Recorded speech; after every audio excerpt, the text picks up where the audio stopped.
Hello everyone, this is Zeeebo and welcome to this Chaos Zero Nightmare video. So unfortunately, I was not available for the Chizuru livestream, but we now have the skill details of this unit.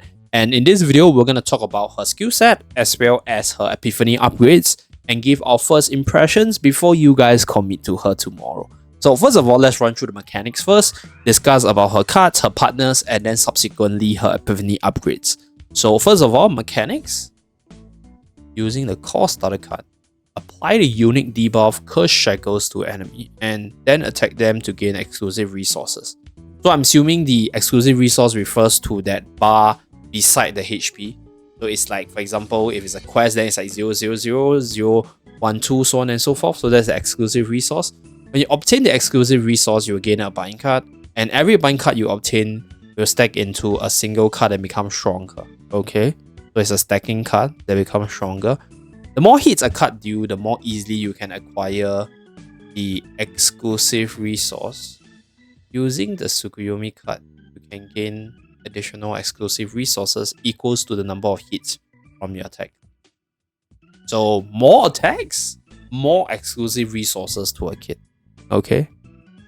You obtain the exclusive resource and a Shadow of a Moon card by attacking a target under the Curse Shackle status. And using a single card to attack multiple times will make it easier to earn the resource. So multi-hits, more attack cards the better, and multi-hits the better. Using Bound the Dust card, you can reduce card cost, easing the burden on AP usage. Not really a problem with Forbidden, not a problem with Eternal Hunger, to be really honest. If you can slot in Eternal Hunger and combo with it, it's quite strong. So these are her card effect. Bind cards. When bind cards of this unit are in hand, stack into one card. If bind is 3 or higher, change into Shadow of the Moon plus when using card stacks reset. Oh, so you can have 5 stacks of bind. Okay. Inhibit. Cannot gain AP except at the start of the turn or on Ravage. Add 1 hit to Shadow of the Moon or Shadow of the Moon plus. Okay, so that's an upgraded skill. Curse Shackle. When an ally uses an attack card other than a bind card on a target with Curse Shackle, Chizuru gains 1 Will o' Wisp. When applied to a different target, remove Curse Shackles. Okay, so it's a single target focus unit, from what I can tell. Okay, Will o' Wisp creates... So 5 stacks of this create 1 Shadow of the Moon. So upon activation, you remove this. So this is probably that special resource that was mentioned earlier. So these are her cards. Moon Slash. So Moon Slash is the normal attack, 2 times attacking. Spirit Flame War is the shield, okay. Calming Flames, Inflation, 100% damage. Curse Shackles. So the Curse Shackle is like her special keyword, like Inspiration, for example. So if you have like 10 Curse Shackle, I'm assuming this gives you +1 hit for each. Okay, that's what I assume. But let's see, is there any mention? Curse Shackles. Other than buying card attack. I use it other than a bind card on a target with Curse Shackles. Oh, okay. Curse Shackles is a debuff onto the opponent. How does this work? If let's say there's 3 Shackles, does it mean there is 3 additional hits? I think it just means that if the opponent has Curse Shackles, then you get this additional line. Okay. So Karmic Flame is a pretty simple card with Initiation, which I think guarantees that you get it. Gonna be a core card, I guess. Tsukuyomi, 2 Will o' Wisp for each hit on the next attack cards of this unit. Okay. I think there should be some upgrade that can benefit the attack cards from other allies. So let's say if you use like 1 Moon Slash, is 2 stacks of 2 Will o' Wisps, which I assume allows you to stack up into the Shadow of the Moon for more DPS. So Shadow of the Moon is this card over here. So 60% damage. No, 50% damage plus 20% damage amount for each bind stack. So you can upgrade it to get this bind tree over here, which gives you more damage. Heal 5% of max HP. Okay. Might have some use with Trezor. I mean, there is definitely some synergy there. But then it feels very off because like usually I think there are stronger synergies though. Like it doesn't look very impressive for me to want to build her up with Trezor simply because of what I'm seeing right now. So we have to take a look at the Epiphany to see how OP the combo can become. So Bound at Dust, Initiation unique, so you can only have 1 copy of this. At the start of the turn, gain Inhibit.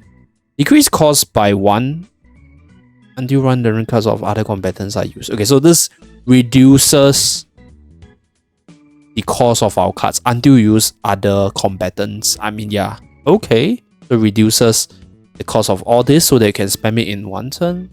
Only Hunt. Haste, so this one doesn't increase the AP.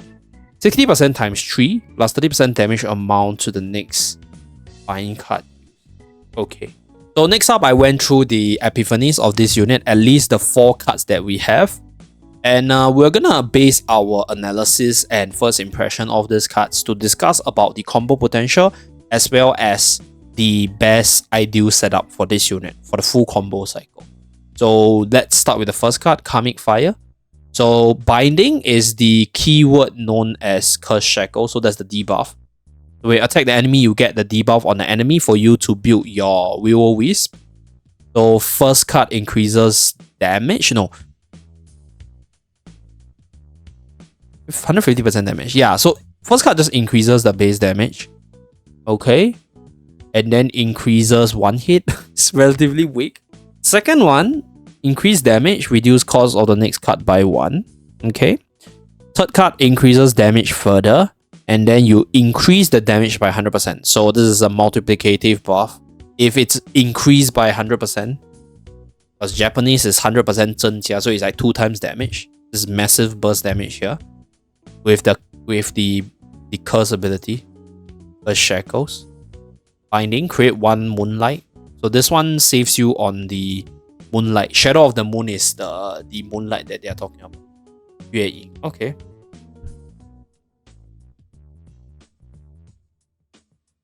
May defeat a target in a binding state, generate this card. Oh, okay. So looking at this, I'm leaning towards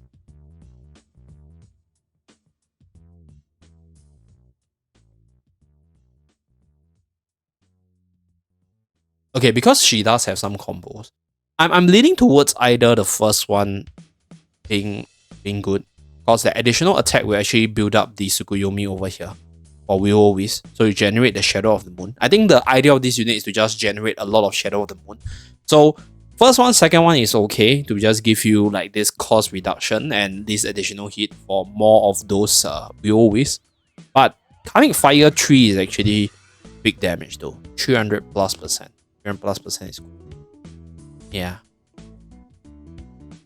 This one, I think 2 costs would generate 1. Is it worth it? I mean, it's actually okay if you're not building a 0 cost deck. But if you're building a 0 cost deck like Cassius and Luke, then like I think you get this much more easily. So like Shadow of the Moon in those decks is worth less than 2 costs. But in a normal attack deck, there's like generally 1 cost. Like another unit that can actually like combo with her will be Yuki with all the inspiration reduction in cost. It's gonna be very challenging to get all those cards out. Yeah, together with drawing into this. So we shall see. I do have some combos with Yuki in mind. So I have this like 4 AP burst build with Yuki, which could definitely work with this. So you just got to generate some APs for the team with maybe like Nia, for example, for some draws. Then we are good to go. So this one, Tsukuyomi. So this one generates Will-O-Wisps depending on the number of hits of your next attack card use. So this one generate more based on your own attack cards. Add 1 hit to the number of your next attack card use, so you get like additional hit in, and do 1 O-Wisp, and you get 1 Will-O-Wisp depending on the number of hits. Okay. So I think I'm assuming this one is based off the own attacks as well. So third one is a buff to get the Tsuchikage. Tsuchikage is the Yue Ying, which is Shadow of the Moon. Yeah, so the core damage card. I don't think this one is good though. Third one is probably not that good because you need this skill to generate Will-O-Wisp so that you can upgrade the damage skill. I think the fourth one is quite sick though. I'm assuming, right? I'm assuming most of the Will-O-Wisp build up is based off this unit. Then how does the hit build up on the allies work for Chizuru then? Is there anything that can buff up Will-O-Wisp? Like Will-O-Wisp is activated by... Oh wait. Will-O-Wisp is activated by Curse Shackle, right? When an ally uses an attack card other than a bind card on a target with Curse Shackle, gains 1 Will-O-Wisp. But it's an attack card, it's not based off the number of hits. So how does the increase in number of hits actually get you more stacks? So all this increases her number of hits, right? So there's another unit that increases number of hits as well. Yuki in the Iceberg Cliff. So triple Iceberg Cliff is a way to go as well. With all the zero cost spam, it could be a potential. But I think the ability to build up, I think the ability to spam more cards with multi hits in one turn is more important than having like multiple hits in one card. Like another combo partner that they mentioned here is Cages as well as Luke, right?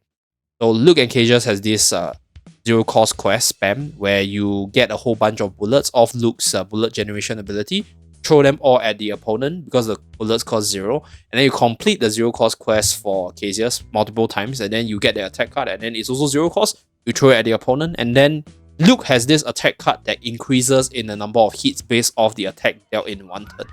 So that is a multi-hit that can go up to like easily 15 to 20 hits. So a lot of damage there. So I was thinking like, how do we get there? Like other than just spamming cards. So it doesn't seem like this is going to benefit the team.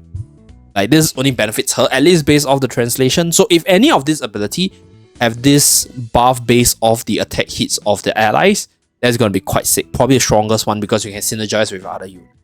Right now, looking at the info right here, I'm thinking the stronger one will be either the first one or the fourth one because of the sheer amount of Will-O-Wisp it can generate.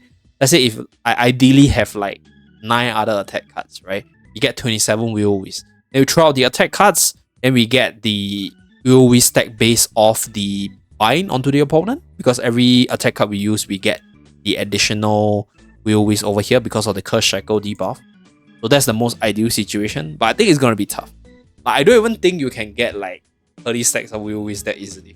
But it'll be really sick though if you can get like 30 stacks. That's like 6 copies of Shadow of the Moon. So like you get like 2 of this Shadow of the Moon plus, which is quite big damage. But is it all worth it? Like, that's the question. Like, is it all worth it? So next one. So this is the bondage ability. So for this one, this reduces the cost until 2 random cards are used. So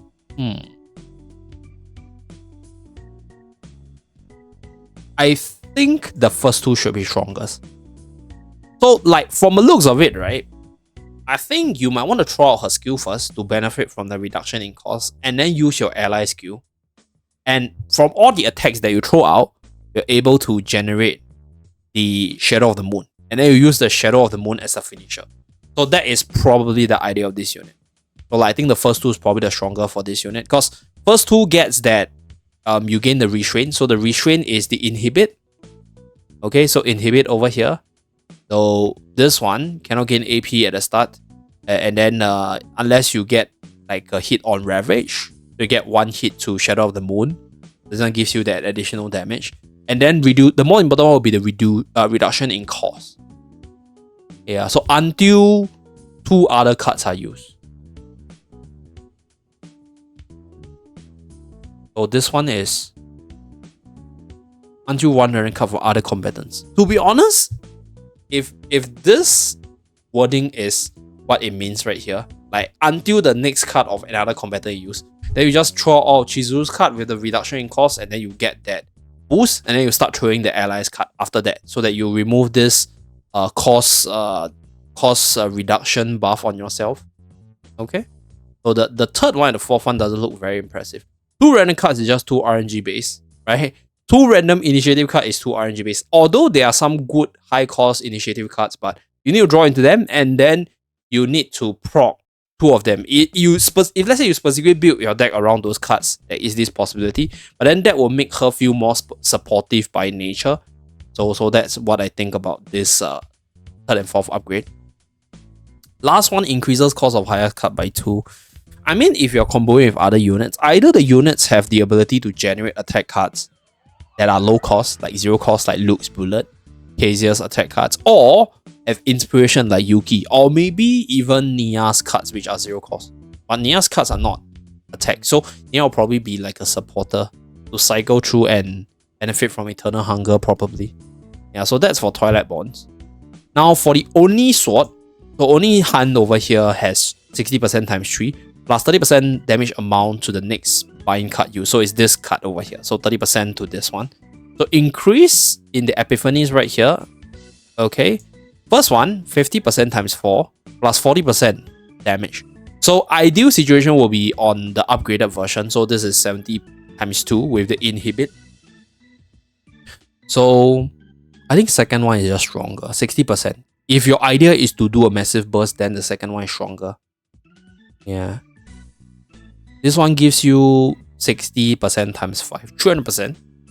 Yeah, not as good as this one in terms of overall percentage.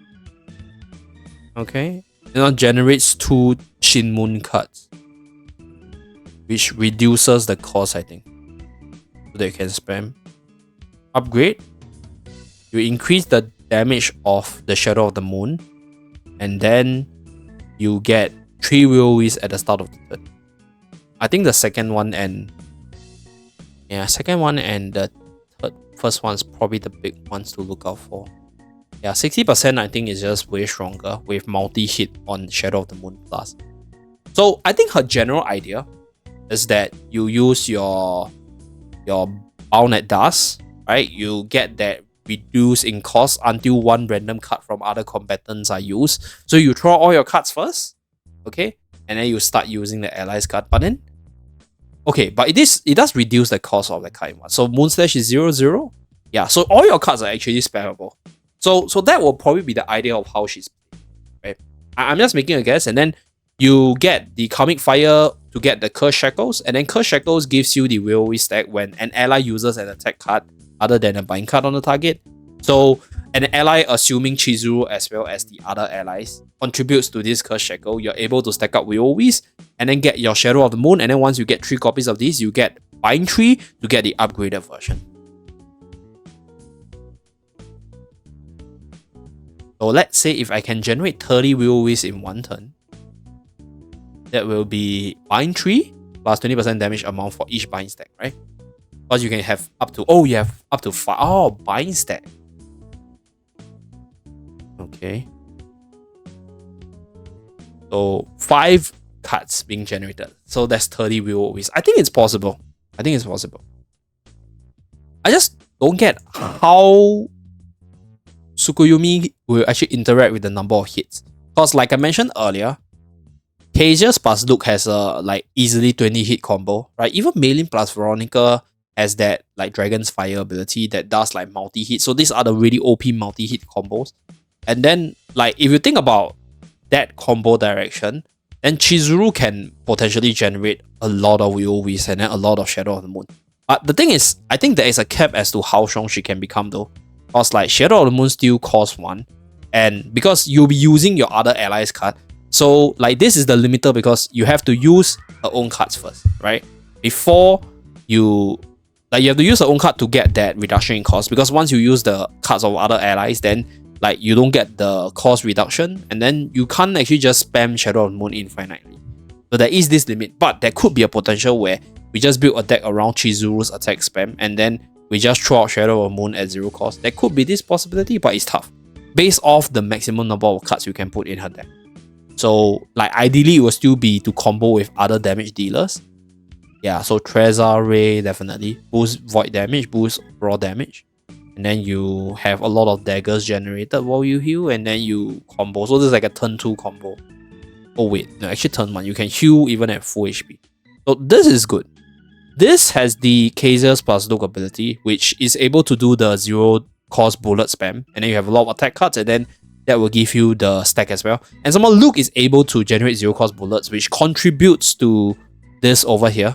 The Shackles Will-O-Wisp stack. So I think with Luke, it will be easily 30 stacks of Will-O-Wisp or even more. Yeah, it was just really, really sick. So Luke is definitely a partner to look out for because of 0 cost to combo with Kazia's. I think Yuki is possible as well. You just go for the inspiration minus cost of the card. So there is this minus cost on like a lot of cards, and then you just draw all of Yuki's card, and then you spam it out, right, to get your maximum attack card count. And Yuki's, most of her decks are attack card. So you draw all her deck cards, get that buff. So in this last combo, it will be use of all Chizuru's card, and then you maybe draw with Nia, draw into Yuki's card, and then draw all Yuki's card. And then once you get that Shadow of the Moon stack, you throw it out for maximum combo. So that's the ideal situation. But we have to see how the exact wording of these cards are to decide on the best builds. But I do see some potential with this unit. Just doesn't feel like she's like uber powerful because of the cost limitation. Yeah, like any unit with a cost limitation is going to be sort of bricked by the total cost you can generate in one turn. So we shall see. This is the Ego skill, Moonlight of the High Tide, 250% damage. And then for each Shadow of the Moon created, you get 50% amount, so up to 10 stacks. So like there are a lot of ways to get multiple stacks of VOEs up. Now the question is, you can retain this card, right? So it's not like you have to use it in one turn. So it could be a 10 Shadow of the Moon plus generated, retain until next turn, and then you throw it out. So there could be this potential. Very combo-centric unit, I swear. Manifest Ego, okay, increase in damage on the Shadow of the Moon. Recover more HP. More synergy with Trezor because of the heal. Okay. Creating Shadow of the Moon plus card create one. Oh, wow. E2 is big. So bind 3, you get another Shadow of the Moon. So that's bind 4. Right, so that's like bind 4. Because like one bind is Shadow of the Moon. And then you stack them up, and then you get like 3 stacks. Bind is 3, you get Shadow of the Moon plus. So this will allow you to stack up Shadow of the Moon more easily. E2 is quite big. Yeah, so E3 increases Ego skill damage amount. Lunar Shard is a damage buff. Increase in skill level. Increase in effect of Lunar Shard. Okay, so more damage buff here. Plus 1 hit count. Oh, this 1 hit count is... Seems like her skill is Shadow of the Moon. Like her kit revolves around Shadow of the Moon. Or like potential DPS. Very, very selfish carry. Each time they assign combatant stacks, you get damage amount of 3 stacks, okay? Itsuki, another waifu partner. So every time war attack card used by the assigned combatant deals damage. Yeah. So this one is only herself.